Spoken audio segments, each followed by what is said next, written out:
How's it going, everyone? I'm VenomousStare. Today's video is going to be a Protoss tutorial against Zerg, and the focus of this video, as you see me build a pylon early on at my natural ramp, this video is going to be focused on how to counter hatchery first. Now, the history of Zerg versus Protoss is one that really is a good example of what you call a cyclical metagame. Cyclical like cycle, like, things go in a cycle. And that pretty much means that there's always a few set strategies, openers really, that Zerg and Protoss players do, but which ones are good at the time kind of cycle out and rotate. So what I mean by that is, okay, the Zerg right now is going. I have to pause to explain because this is a lot of early game stuff and a lot of core concepts that new players might not know. So if the Zerg player is going hatchery first, his drone will come out of the natural ramp at about 50 seconds. He will have the money for the hatchery at about 53 seconds. So whenever you probe scout with Protoss, which you should do, if you see the Zerg drone come out at about 50 to 53 seconds, you know it's hatchery first, as opposed to pool first. Now this is where the cyclical metagame kind of comes in. So back in 2011 and 2010, it was really common for Zerg players to go pool first because it was generally regarded that Protoss players, if they wanted to, could just delay your natural expansion severely. Meaning that with this initial probe scout, you can run around and physically block it with the probe. You can build a pylon. You can build a pylon at the natural and then block the third. Honestly, if you really want to with Protoss, if you want to sacrifice the minerals to do it, you can just be insanely obnoxious for a Zerg that wants to go hatchery first. But we saw a little bit of a movement away from this whenever Protoss players started to go gateway expand or nexus first without probe scout, because basically, if you don't know how it works, is forge openers are good against hatchery openers because the early forge gives you the ability to cannon rush, and the hatchery first build is countered by the forge build because if you go hatchery first, you are delaying your spawning pool, which is obviously what gives you the ability to make queens and lings, which is what you really need to hold a cannon rush. Which means that if you're going to expand super early on at 53 seconds in the game, you have to go all the way up to 300 minerals, make the base, go all the way up to 200 minerals, and then you can pool. Well, think about all the time that the spawning pool could have been progressing and making if you had made it first, and also consider some players elect to build a gas even before they build their pool. So it might seem trivial, but those early game seconds are very valuable, because if a spawning pool is 30 seconds late from one build as opposed to another, if the spawning pool is 30 seconds later on one build, then that means that these cannons are going to have the time to get up, and they're going to have the moment of respite they need to really get booming. So let's see what happens here. I've opened forge at home with the full intention of cannon rushing, so I'm going to block the Zerg hatchery with my probe, but I'm not going to block it to the extent where he gets so irritated he makes a pool. So there you see me kind of pull off all the way up to about the gas, and then this is a great mind game. So you're blocking the hatchery, right?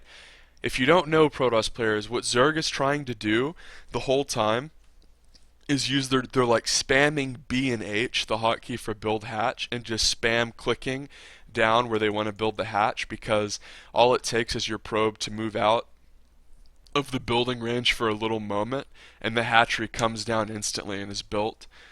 So basically what I did there was delayed the hatchery for about 20 seconds, because remember the drone comes down at 50 for hatchery first.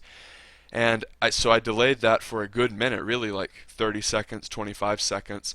But I didn't do it to the extent where he would be so annoyed he would build a gas or a pool or both. Because I still want him to go hatchery first. I just want everything my opponent does to be belated or delayed. So it was. If we look at his minerals, he had to wait about 25 seconds to build the hatch. He's just started these two drones, and he's already at 150 minerals. He's taken no gas and no pool. So this is the advantage of probe scouting right after initial pylon. Remember, whenever you harass your opponent all game and you put yourself in the driver's seat, you're always putting him in positions to make mistakes. And that's kind of the focus of this abusive style, is you're really dictating the game all the way through. You're not really giving Zerg a moment to do what they want.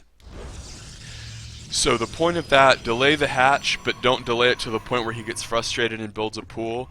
Delay it, and then run away, act like you're just scared, and then let him build it. That's what you want to do. This guy's pretty good, so he suspects that there might be a cannon rush due to the fact that I didn't immediately probe scout into the main, so he's going to come down and see this. So a couple things to note. If you really want to be sneaky, sure, you can send the probe into the main. I know that he's going gas pool and am more concerned about having the ability to make a cannon right when I want to, so I didn't send the probe into the main. But it's important to know the mind game element of why you would send the probe into the main if you're going to cannon rush. It is feasible to, yes, build the pylon, then send the probe into the main. The one issue I have with that is sometimes Zerg players will just have a drone. They'll do this basically. They'll have a drone right-click on your probe to follow it. You see this a lot at lower leagues when people have trouble remembering, oh, in 20 seconds I should check my natural for cannons. This guy's good enough to do that, but just to point it out, that's why I didn't send the probe in the main, because I knew what he was doing just by power of deduction, and more importantly, I didn't want him to follow me back to my little cannon rush here. Another small element to note about this cannon rush on this map, Newkirk, because of where the main bases are, bottom left and bottom right, and the naturals are due north, that means that Zerg wants to send every one of their overlords pretty much due east. They're probably going to send the first one around to your natural, and they're going to send the second one probably right here to scout you in the mid game, and they're probably going to send the third one out to the third, or potentially out here, or another one to scout. Point being that on some maps, the second, first, or third Zerg overlord might fly over your natural expansion, or the Zerg's natural expansion and your cannon rush, meaning that you are accidentally revealed. The fact that on Newkirk the overlords are bound to pretty much go due horizontal, whether it be east or west depending on where you spawn, in this case east for the Zerg. That means that I want to build my cannons kind of up here too. I don't want to do a cannon rush right here or down here, because if the Zerg does elect to send his one overlord up to look for cannons, then he's going to see a cannon rush down here immediately. A big part of a cannon rush is hiding the information for as long as possible, because as you will see, all it takes is a little bit of Sim City, and your Zerg opponent is crippled and unable to react properly. Because all the little things that I've done up to this point, the delaying of the hatch, the delaying of the pool, have all been elements that have kind of gotten me ahead in the early game. But what I do here with the cannons are going to be the attacking move that makes use of the things that I did in the early game. One more thing to note before I reopen the replay, aka hit the play button. Notice when I make the Nexus around 1:30 as soon as possible. Now, even though the Zerg scouted the cannons, the pylon, he's kind of is going to obviously deduce that it's a cannon rush if he sees the pylon. So notice I didn't fucking panic and make like 3 cannons right away. Because here I know, well, he kind of knows it's cannon rush, but he only sees 1 pylon. So what can he do? His pool isn't halfway done. He doesn't have a single drop of gas, so his speed's going to be delayed. So what can he do? Is he going to pull his whole mineral line because he sees 1 pylon with no cannons building? Okay, I can just go home and be even or ahead because he delayed his mining so much. And that's because I built this Nexus. This Nexus is key. You want to build your Nexus before you build the cannons, because the ability to pull ahead economically is the linchpin of this build and of cannon rushing. The whole point of cannon rushing is you cripple the Zerg by killing their natural and pull ahead with your own natural. If you build the cannons first, in the early game, 400 minerals is a big deal. You know, I have 17 workers, 19 workers total, but 17 mining. But really what that means is that for every little structure counts. So in the early game, don't just make assimilators for no reason. Don't make, stupid pylons, make extra pylons for no reason. You really want to focus on the early game income and what you do what buildings you make as soon as you have the money. That's really important in the early game. So here I made a nexus as soon as I had 400 minerals. Now this means that for every second that ticks by in the game, I'm pretty much pulling ahead, because the Zerg is going to fight for his life to control his natural expansion and hold it. This means that even if the Zerg holds his natural expansion by some miraculous move, he's going to have to pull a lot of drones to do it, and he's going to sacrifice his economy to do it. And even if the base lives, I'll probably be ahead anyway. So, let's see what happens. The Zerg sees that I want to cannon rush, so he does what's smart. He patrols a drone. Now, you do this with the P key, and basically the Zerg thinks that I'm going to cannon rush right here, and I do something really cute here. This is a very smart thing that cannon rushers do, and it's something that if you do cannon rushes you should try to employ. You want to play on the emotions of the person you're cannon rushing. The fact that the Zerg was patrolling a drone right there means that he thinks that I'm going to put my cannons right here. Okay? He has a hunch. Zergs don't know every good cannon spot. They know that, oh, well, there's the pylon. I hate cannon rushes. It's obnoxious. It's cheesy. I'll patrol here and see what happens. Remember, spawning pool severely delayed. He doesn't have any lings. Can't make queens. So this is a drone-only operation. So I want to cannon rush right here behind the mineral line, because cannon rushing behind mineral lines minimizes the surface area of cannons. This means that the Zerg is probably going to have to... Just think about what Zerg has to defend this. Drones and lings, melee units. So if you can minimize surface area, they just don't have the DPS to kill your structures. So I want to play on the Zerg's emotions by going to the spot where he thinks I was going to cannon rush, and then deking back to the spot where I actually want to cannon rush. And when I put a cannon right here, snug next to the minerals and pylon, it will give me a wall in right here, allowing me a moment of respite to make a couple more cannons, thus sealing the Zerg's fate. So watch this. I'm going to deke up here, dump back down, and make 2 cannons. So here it comes. The Zerg, look at you see how he red clicked like 3 times up here? He is sure that I want to make like a few cannons right here. He was patrolling the drone. That's where he thinks. So I want to run to there and then immediately double back, and boom. Look at that. He was right on the edge, very, very close. But as soon as I was able to, I made the cannon. And notice that my probe was on the left side.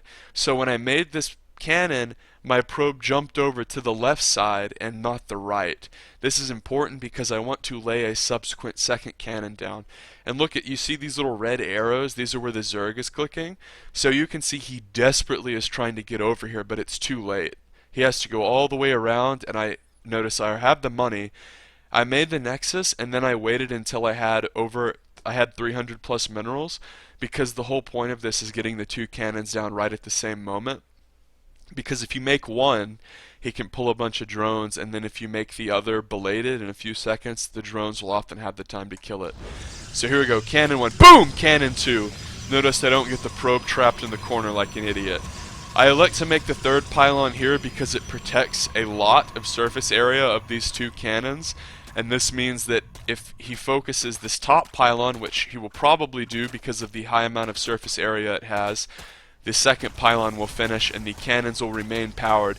Here I think I can be Billy Badass and wall in 2 drones, so I do it. Notice these 2 drones are trapped behind these minerals.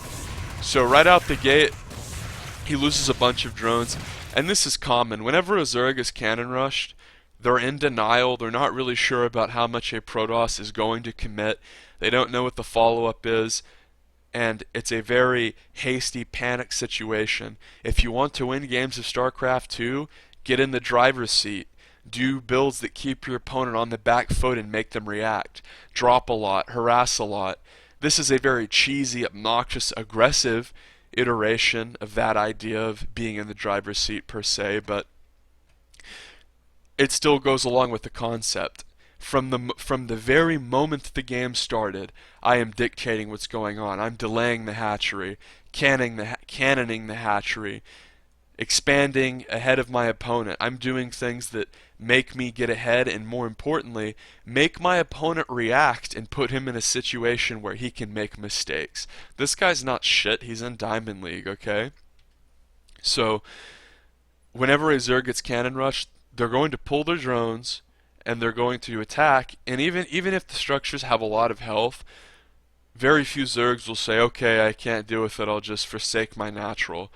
Almost, I would say 80% of Zerg players, and the number gets higher the lower league you go, will just try to defend their natural hell or high water because they know that they're going to be very far behind if they lose their natural.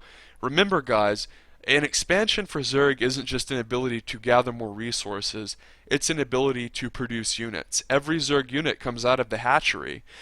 So if Zerg loses their hatchery, their production is quite literally halved. So what happens? He loses a few drones trying to defend the cannon rush, and that's perfectly normal. Usually Zergs will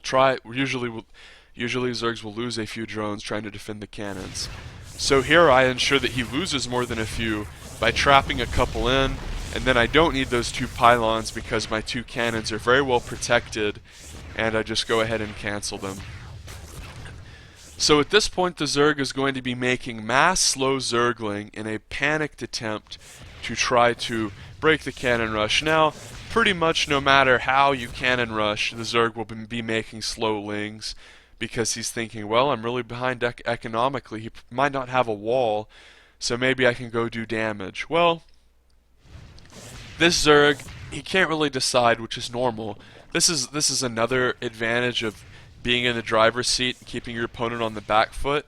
You're always forcing them to make mistakes and make decisions that they're not comfortable making. This guy has played thousands of games where he goes hatchery first, goes roach, takes a third, gets his upgrades, but how many games has this guy played with the cannon rush like this, being in a situation where he knows I have a base, doesn't know what tech I'm going, and is really far behind, if we're honest. I have a base, I'm already mining with a lot of probes, I have 7 more workers than he does, and he's on 1 base production. 1 base! That is really, really bad. He's going roach, which is a common response to being far behind. Now this became more powerful in Legacy of the Void because roaches can transform into ravagers, and ravagers can drop corrosive bile on your wall ends, and that can be problematic. So one of the most important things to do whenever you cheese your opponent with cannons is notice that my Zerg, he made the slow lings, but he saw that I was walled in, so he just turned around. But you want to wall in, and you want to have a cannon in your wall in, because here's what happens when you cannon rush a Zerg. They panic and they make slow lings, and regardless of whether or not they hold the cannon rush or not, those slow lings are going to be headed to your front door very quickly. Meaning, of course, if you have a wall in with a cannon, slow lings are garbage. Now, corrosive bile from Ravagers is pretty good against a hard wall in like this that doesn't have a whole lot else protecting it. But slow lings, forget about it. Slow lings into a wall in are terrible. And even if he has a ton of lings, you can just bring a probe over and make more structures and repair the wall in as it's falling. So what's my follow-up for this cheese play? Going to go a very abusive, obnoxious build to Stargate. Now, it's worth noting that whenever you complete wall-in like this, you want to have a couple probes out on the map, one to build the third and one to scout for your Zerg's third and his fourth. Now, if you didn't catch what I was doing, I was constantly scouting with my probe, so once the cannon rush succeeded, or excuse me, once the cannon's finished, I was always checking this base and this base, the third and the fourth, to ensure that the Zerg hadn't just abandoned his natural, taken a third, and planned to kind of use the third that he took as though it was a natural and go into a macro game. He did not do that. Notice he made roaches and lings to try to defend, and he's extremely far behind, and he knows it because I've been making double probes off of 2 bases for so long that I have a crushing macro lead. So after I went to Stargate, I went double Oracle because 2 Oracles similar to Banshees just slaughter workers even better than one of them does. And notice that after I go double Oracle, I go double Void Ray, and I want to try to make a fleet beacon here. And my idea is to take a third and tech into carriers if necessary. But the Oracles are so powerful because of obviously their drone capability, their drone killing capability, and their speed. So there's two things that a Zerg you can count on from a Zerg that is behind after a cannon rush. They're going to have revealing technology, and they're going to skimp on defense. And what do I mean by that?